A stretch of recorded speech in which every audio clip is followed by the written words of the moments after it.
Hello, how you doing? Well, I hope you survived the school holidays. That's what you've been dealing with over the last couple of weeks.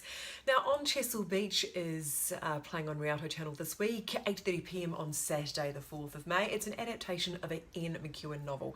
And we've seen some pretty good adaptations of his books, Atonement, of course, and The Child in Time. However, with On Chesil Beach, we're kind of heading into tricky territory. One of those books that was thought too hard to adapt.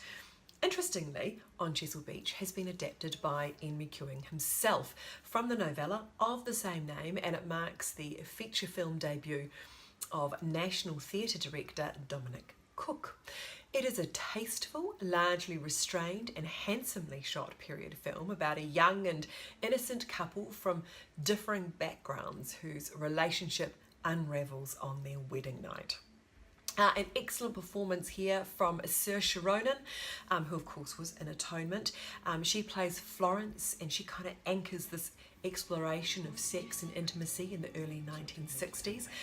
She's a budding violinist from an upper class family, and she meets and falls in love with Edward, who is played by Billy Howell. And he's a bit of a clumsy country lad who's always got a history book in his back pocket. Now, it seems only fair to warn you that On Chesil Beach isn't the cheeriest of romances. If you've read the book, then the screen version isn't quite as lyrical. Rather, it's kind of a slow burner that lingers with you for days afterwards. So you might want to give that a whirl.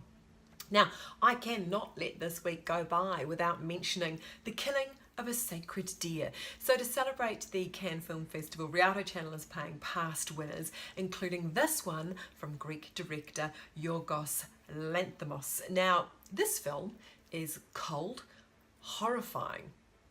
Quite frankly, it is a cold, horrifying meditation on karma and guilt, and it is grueling to watch, and quite frankly one of the most messed up films I've seen in a long time.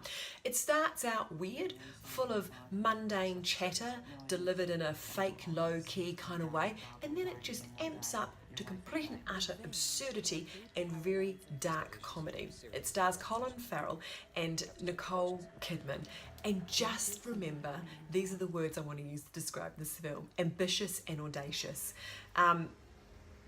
But it is kind of worth taking a look at and seeing if you can stomach it. So The Killing of a Sacred Deer screens on Wednesday, the 1st of May. Yep, definitely one of those films that lingers and stays with you for years. Enjoy.